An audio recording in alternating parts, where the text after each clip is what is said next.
Hey guys, it's Jason. I just did this really long tutorial video talking about how to get better video, and I don't know, it was probably maybe 6 minutes. And the funny thing is I did this whole video and I signed off and I did the whole thing and I came back and guess what? I didn't record any of it. I'd actually been in the wrong mode. I was on picture mode and I didn't get any of the video. So I've got to do it again. This is going to be a little shorter because I don't really feel like doing the whole thing again, and I think I kind of rambled in the last one anyway. So first thing first, I want to talk about my hat for a second before I talk about video. I know that you guys have seen my hat. I know I did a vlog on it. I know I've mentioned it multiple times, but I want to mention it again simply for the fact that recently there have been a couple pictures that were posted, and there was something showed up with pictures of Justin wearing the hat at a radio station, doing a signing or something like that, and it had been accredited to Corinna, Crafty's Creations, saying that it was her hat. And then I guess there had been some issue with some people who said that somebody else had made it, and some people had gotten kind of nasty on her Facebook page and whatnot. All I want to say is this: whether it was her hat, wasn't her hat, you know what? None of us were actually, well, some of us might have been there, but none of us who actually knew the hats were there. But I can tell you this: I know that Justin Furstenfeld has Corinna's hat. I know he has it because I put it in his hands myself. I personally gave him the hat. Corinna had sent it to me, and I had seen Justin, and I gave it to him for her. And I know he looked at the hat, I know he took it out, I know he said thank you, he was very appreciative. He joked with me that his girlfriend might be getting a hat now. So I know he had her hat. Now, whether or not he had it at the time of that picture, I don't know, because I don't know when the pictures were taken, but I do know he has the hat. Second of all, I got to see the hat he had because he was wearing it when I talked to him. And I can tell you from my own point of view that the hat that Corinna made is nicer. And I say that, like I said, from my point of view, because I specifically asked her when she made this to make it the knit tighter out of a nice tight yarn, because I wanted it to be a little thicker and a little heavier, and she did that. And this hat is absolutely awesome. And also the color of the heart and just the size and everything, just everything about this one to me just seemed a little nicer than the other one. I'm not knocking the other one; it's a nice hat. I don't know how much she charges for those, the other person. But I know that from what I've got here on top of my head, I absolutely love it. And I know that a lot of people have given me a lot of great positive responses to it. And I know you guys can pick one up from her if you message her or go to her Crafty Creations website. Okay, enough about my hat. Better video. Just a couple quick tips I want to talk about. I might do some video examples of these when I get back to the house. I'm not really sure. I'm going right now to Dunkin' Donuts to get something to eat. Get some coffee. That's a little nod to Robin, Baby Blue in there. We're going to get some coffee. Anyway, a couple real quick tips I can give you guys. First one is zooming.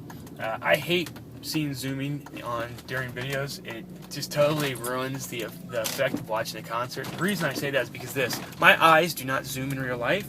So when I'm watching a concert, I'm watching it as if I'm there. And when the person is constantly zooming in and out from someone's face to someone on the other side to someone on the back, it just totally sucks me into the video. And then all of a sudden I'm getting thrown out because I realize, oh my God, they're zooming in, they're zooming out. So not only is it distracting, but also it adds a lot of shaking and just movement in the video that I personally don't find enjoyable. I try to set my zoom levels up beforehand. In fact, that's one of the reasons I got this fisheye lens, is so I can get the entire stage, hopefully, without having to zoom in and out. The second tip I can give you is image stabilization. Make sure you have it turned on your recording device, whether you're using a phone, whether you're using a camera, whether you're using a camcorder. Make sure you turn it on. There are options externally in post-production that you can use for image stabilization. If you utilize YouTube, they do have now the ability to do image stabilization afterwards. I will tell you, their image stabilization program they use is horrible. It makes your video look all distorted and wobbly. It's kind of weird. Image stabilization in post-production, in my opinion, has never been that great. So a couple things you can do if you can. Try to stabilize yourself. When I shoot video, I usually take my hand and I put it under my elbow to support my arm so that I'm not shaking like this the whole time, like trying to film it. Obviously, sometimes it's going to be hard. The closer you're zoomed in on something too, the more it's going to shake, because it just magnifies your little bit of shake into a bigger shake because you're zooming. So just be aware of that. Also, somebody asked me about the settings they should be using, because they were having problems getting decent video because it was either too dark or the colors were weird. What I try to do is I set my device up during the opening act, trying to gauge, the distance I am from the act in the lighting. What I do is I lock my exposure, and what that does is it makes it so the camera's not constantly adjusting for the light, because when you have it on automatic, the camera's constantly trying to adjust. Also, by not zooming, it's not trying to adjust the focus as much, but I also lock my focus at what's called an infinite focus, infinite depth of field, so that it never tries to focus. Because when lights are flashing in a concert, it confuses your camera because the sensor is constantly trying to adjust, and it's trying to adjust for the lighting and the focus. So what happens is you get blurry images, and also your camera is always lagging behind the lighting, and then when it's flashing really bright, it just confuses the heck out of the camera. So look into that, locking the focus and also locking the exposure. Those are two great tips there. Also, another quick tip is audio. Just be aware of where your mics are. I use the iPhone right now to record mine, and I'm not using any external mics at this point. I will be doing a review hopefully in the near future on external microphones, but just be aware where your mics are. On the iPhone, there's one on either side of the camera, the top and the bottom. I turn my camera sideways because I want to get the 16:9 effect. I don't particularly like the tall effect. I know a lot of people shoot like that. Personally, I don't like it. But when you turn the camera sideways, where do your hands normally go? Right over the mics. So just be aware where your mics are and try not to cover them up, because you don't want to muffle them anymore.